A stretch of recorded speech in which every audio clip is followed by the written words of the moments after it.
Teotihuacán y Egipto. ¿Hay conexiones? El pasaje al inframundo. Interesante vídeo en el que vamos a ver grandes descubrimientos sobre las pirámides, de la mano del canal de Mr. Cracks, cuyo link os dejo en la descripción de este mismo vídeo. Desde aquí pido apoyo a Mr. Cracks, que vayáis a su canal y veáis todo el material que tiene, que es buenísimo. Con la llegada de nuevas tecnologías, el ser humano construye edificios cada vez más altos y con grandes avances tecnológicos. La pregunta sería, ¿cuántos años podrán estar en pie? El Burj Khalifa estará en pie en el año 4000. A solo 40 kilómetros de la Ciudad de México se erige una ciudad de casi 2000 años de antigüedad, de una civilización mucho antes que los aztecas y que poco se sabe. Aquí se erigen unas de las pirámides más grandes del mundo y que guarda algunos de los secretos más impactantes. Bienvenidos a la ciudad donde los hombres se convierten en dioses.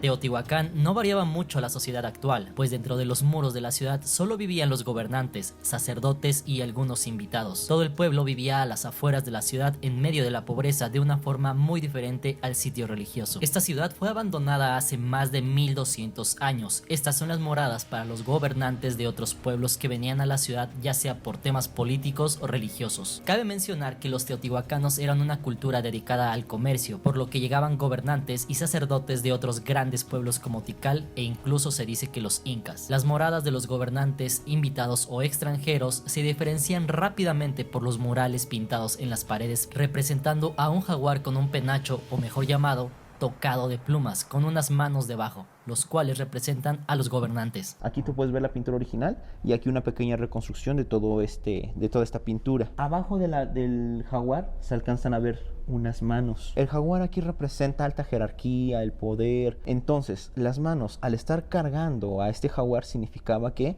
estaban cargando con un pueblo, estaban cargando con una gran nación, con una gran responsabilidad. La cultura teotihuacana llegó a tener numerosos edificios en su esplendor. Sin embargo, no todos fueron construidos en la misma época. Esta civilización jamás derribaba sus edificios, sino que los rellenaba con piedras y barro, y sobre ellos construía otro edificio nuevo. Tal como lo podemos ver en este templo dedicado a Tlaloc. Este templo fue restaurado como la mayoría de la ciudad, ya que todo ese templo estaba lleno de piedras y arriba de él había otro templo. Una fase constructiva es primero cuando las culturas mesoamericanas anteriormente construían una pirámide y después de cierto tiempo, aproximadamente cada 52 años, construían otra pirámide encima. Nunca las derribaban, simplemente tapaban la anterior construcción y construían otra más grande encima. Menuda manera de construir. Si hacemos hoy eso en día, se caen los edificios, ¿eh? La verdad es que en aquella época hacer lo que hicieron con las pirámides es todavía en gran parte inexplicable.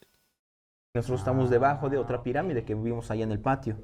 Si te das cuenta, mira, no vemos las piedras tal cual, simplemente tienen como una especie de cemento que las recubre y la pintura que es de color roja. A ese cemento se le llama estuco. Aquí hay algo muy interesante, mira. Aquí se alcanzan a ver unos círculos, no sé si lo alcanza a ver.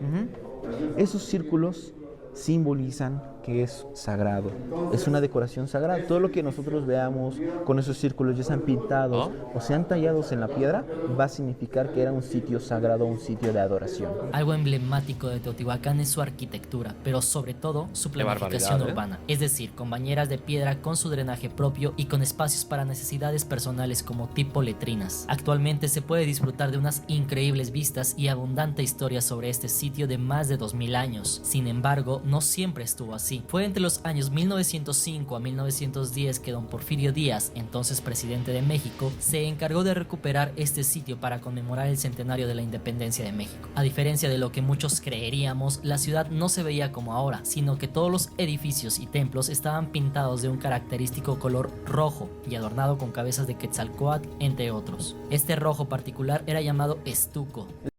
Pero qué diferente a las típicas pirámides que conocemos, que son como amarillas, o grises, todas con piedras enormes.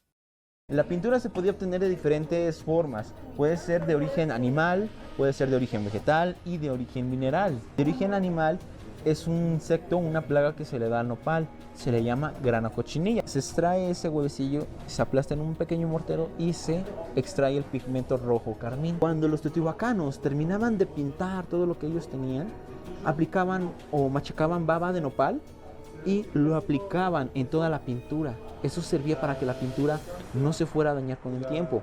Servía como un barniz, exactamente como un barniz que evita que la pintura se deteriore por el agua, por el sol, la erosión, el aire, todos esos componentes. La baba de nopal lo protegía. Era algo natural y la pintura se conservaba muchísimo. Si tú te das media vuelta, vas a encontrar el brillo ahí, mira.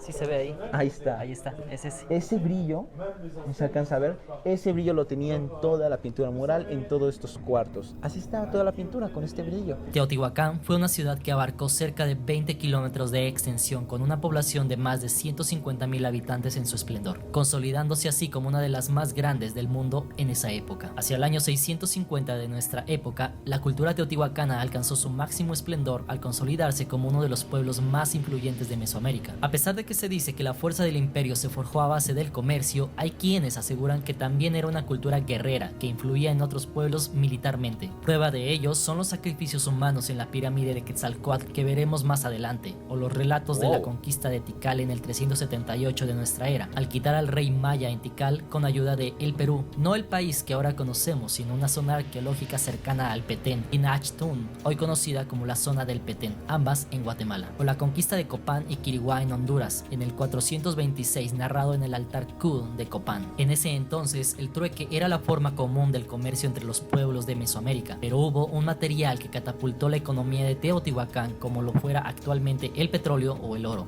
Estamos hablando del vidrio volcánico Iztli, mejor conocida como obsidiana. Este material llegó a ser el santo grial de las culturas mesoamericanas, pues al no conocer la forja del hierro utilizaban la obsidiana para las puntas de lanzas, cuchillos y demás armas. Además de eso, era considerada de gran valor religioso, por lo cual se utilizaba para hacer desde instrumentos armamentísticos, religiosos o quirúrgicos. En serio, miren, estoy viendo el sol con esta cosa. Ajá. Miren, voy a ver, no sé a ver si se alcanza a ver. Ahí está. Ahí está. Sí, mira, sí se alcanza a ver. Ahí está, o sea, así es como lo veo, ¿no? Y miren. Esta es la pirámide de la luna, así bautizada por los aztecas, aunque en realidad estaba dedicada a la diosa del agua. La verdad es que es una barbaridad lo que se ve desde aquí. Aquí, cuando vaya a México, este lugar tiene que caer. Tengo que ir, visitarlo, grabarlo y disfrutarlo. Relacionada con la luna. Pirámide de la luna, pirámide del sol, calzada de los muertos, que son nombres que actualmente los conocemos, pero no son los nombres reales de esta ciudad. Chalchihuitlicue era esta diosa que estaba en la parte de arriba, en el templo. Entonces, ¿qué es lo que pasa? Pues después de la destrucción de Teotihuacán, Chalchihuitlicue la tiran y se encontró después ahí abajo, que nos dice de a quién estaba dedicada la pirámide de la luna. Esta diosa Chalchihuitlicue está un poco difícil de pronunciar, pero el significado es la diosa de las aguas tranquilas. ¿Cuáles son las aguas tranquilas? Los ríos, los arroyos, los mares, los lagos. Esas aguas que están sobre la tierra son Chalchihuitlicue. La pirámide de la luna tiene 7 fases constructivas. Fase constructiva es construir una pirámide y otra así sucesivamente, ya lo hemos explicado, ¿no? Aquí la pirámide de la luna, aquí nosotros podemos ver las fases constructivas. Fase 1 amarilla, fase 2 azul, fase 3 la de color rojo. Fase 4 la rosada, que es donde estamos nosotros actualmente. Fase 5 ya no es construir una pirámide arriba. A veces una fase constructiva es una ampliación o una remodelación, un cambio de imagen. En este caso la ampliaron hacia atrás. Fase 5 hacia atrás, ahí se alcanza a ver una línea, que es la fase número 5. La fase número 6 ya es la construcción hasta arriba. Y la fase 7 es el cambio de imagen, por eso el 7 está afuera. El 7 es muy grande ya, imagen a la pirámide de la luna. Chichén Itzá también tiene una plaza muy similar. Uno, si está parado enfrente de la pirámide de Kukulcán, uno dice que si aplaude puede escuchar el sonido del quetzal proveniendo del templo de ahí arriba. Aquí en Teotihuacán pasa algo muy similar. Enfrente de la pirámide de la luna y enfrente de las pirámides que están alrededor de la plaza de la luna, si uno aplaude se puede escuchar ese sonido peculiar igual. Ejemplo, aquí mira, lo vamos a intentar. Rebota. ¿Sí se escucha?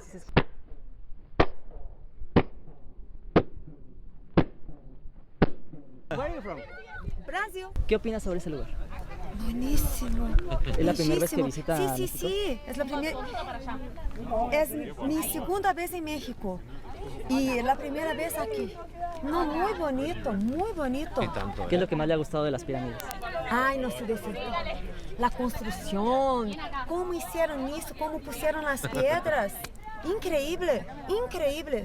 Al sur de la pirámide de la Luna, sobre la calzada de los muertos, se encuentra la pirámide del Sol. Su base perimetral es de 225 metros, que es casi igual a la de la pirámide de Keops en Egipto, con 230 metros. Esta tiene 63.4 metros de altura y es una de las más grandes de Mesoamérica. Aparte de que tienen prácticamente las mismas bases, la pirámide del Sol y la de Giza tienen varias cosas en común. Otro dato interesante que hay entre estas dos pirámides es que la pirámide del Sol en Teotihuacán, México, está justo en la parte opuesta a la pirámide de Keops en Egipto, y cuando el último rayo del sol da en la cima de la pirámide del Sol, exactamente en ese momento comienza a dar el primer rayo del sol en la cima de la pirámide de Egipto. ¿Cómo en aquella época se construyó algo así, tan lejos, un lugar de otro, Egipto y México, y podían coincidir en tantas cosas? Y esto último me acaba de dejar loco. ¿Qué grandes misterios se esconden con las pirámides? ¿Qué grandes misterios se esconden en México, eh? Además de eso, las tres pirámides de la Luna, del Sol y la de Quetzalcóatl están alineadas de tal forma que emulan el cinturón de Orión, al igual que las pirámides en Egipto. Este túnel es original de Teotihuacán. Ay, este Sí, ese se descubrió en los años 70 y tiene una profundidad de 6 metros y recorre 108 metros hasta el centro de la pirámide del Sol. Se dice que adentro de del túnel se hacían ceremonias, aspecto religioso obviamente, que eran dedicadas al dios de las lluvias, en este caso, Tlaloc. Se descubrieron entierros de niños en cada una de las esquinas. Eran personas, pero sí eran niños. ¿Por qué los niños? Porque eran considerados puros. Esto era una práctica común en las culturas mesoamericanas para el culto del dios de las lluvias. Joder. Ay. En este caso, la pirámide del Sol tenía estos entierros en las esquinas, simbolizando que la pirámide del Sol estaba construido a un dios del agua, al dios de las lluvias. Y en este caso, Tlaloc. Este era su acueducto. Así es. Su acueducto, su drenaje, digamos así, para que no se inundara toda la ciudad religiosa. Ingeniería. Sí, tienen razón. O sea, para drenar todo el agua de la zona donde están las pirámides, la zona religiosa, toda el agua pasaba por aquí y llegaba hasta el río. Llegaba porque hasta allá el me río, decías que sí, está el río. ahí está el río. Exactamente enfrente está el río. Después de una caminata de poco más de 2 kilómetros, llegamos a la última pirámide que nos faltaba. Incluso me impresionó el hecho que había visitado en varias ocasiones Teotihuacán y nunca la había visto, la pirámide de Quetzalcóatl. Algo que la diferencia de las demás es que esta tiene una explanada con muros que la rodean, como si fuera una gran alberca. La finalidad, que se llenara de agua y simulara el cosmos en la Tierra, o reflejara el cosmos en sus aguas. Al igual que la pirámide de la Luna, esta fue construida en varias fases, pero lo que la hace única en comparación a las demás es que contiene grandes misterios. Así puedo estar 2 horas. Ay. Esta fue la primer pirámide que se construyó alrededor del año 150 a 250 después de Cristo. No solo es la más detallada y la más bonita, sino que a 18 metros de profundidad en la parte central de la pirámide se encuentra la puerta al inframundo, o conocida por los teotihuacanos como el Mictlán. Ese túnel fue encontrado en el 2003, accidentalmente. Hace no mucho. Se hacen las investigaciones correspondientes, empieza a bajar el arqueólogo Sergio Gómez y empieza a hacer la investigación pertinente del túnel. En la parte superior se da cuenta que hay incrustaciones de una piedra llamada pirita. La piedra pirita, con la humedad, tiene un brillo más fuerte. Si uno pasa por ahí, van a brillar como si fueran unas estrellas, un cielo luminoso, un camino cósmico. ¿Hacia dónde? Hacia lo que le da el nombre al túnel, el túnel al inframundo. Hasta el final se encontró una maqueta de cómo los teotihuacanos creían que era el inframundo. Este túnel, o esa maqueta, la maqueta está hasta el final del túnel, justamente debajo de la pirámide Quetzalcóatl. En esa maqueta, los teotihuacanos representan como ellos creían que era el inframundo. Tenía montañas, muchísimas montañas, tenía valles, tenía planicies, ríos y lagos. En los ríos y lagos hay algo muy interesante. ¿Por qué? Porque en los ríos y en los lagos se encontró mercurio líquido para representar, según ellos, el agua, que ellos creían que era muy parecido el mercurio al agua sagrada de ese sitio, del Mictlán. El Mictlán es un sitio donde van los muertos. Como sus medallas eran guerreros, estos personajes, pero de alta élite, alta jerarquía, coroneles o sargentos actualmente, capitanes. Y a un costado de la cabeza, las puntas de lanza, las puntas de flecha. Estos personajes muy probablemente los enterraron vivos por la razón en la cómo están atadas las manos a las espaldas. Estaban en contra de su propia voluntad. Muy probablemente los enterraron vivos. Aquí estos personajes. ¿Cuántos? 260. Así hay vestigios de Ahí viviendas sí, quemadas. exactamente. Allá hay habitaciones, conjuntos habitacionales, donde en las esquinas se ven el rastro del humo todavía. En la parte de abajo de las paredes, de las columnas, se alcanza a ver todavía el rastro de humo de que esos sitios fueron destruidos y quemados. Hay teorías varias del fin de la cultura teotihuacana. Hay unas que dicen que fue la hambruna, pero si hubiera sido el hambre, no hubieran destruido, simplemente hubieran ido a otro lado. Otros dicen que fue una conquista de otro gobierno más fuerte por la destrucción. Pues a lo mejor sí, pero ¿por qué no? Porque esa cultura que era según más fuerte no se quedó. No se quedó. No se quedó. Entonces aquí los teotihuacanos destruyeron y se fueron. Bastante misterioso todo, ¿eh? No hay una verdad 100% demostrable. La más ¿No te acertada parece? es que fue de adentro. De adentro. Golpe de Los estado. mismos teotihuacanos. Los un mismos golpe de teotihuacanos. Vídeo muy interesante sobre las pirámides de Teotihuacán. Así que mis más sinceras felicitaciones a Mr. Cracks y vayan todos a su canal que lo merece. ¿De acuerdo? Nos vemos en el próximo vídeo. ¡Chao!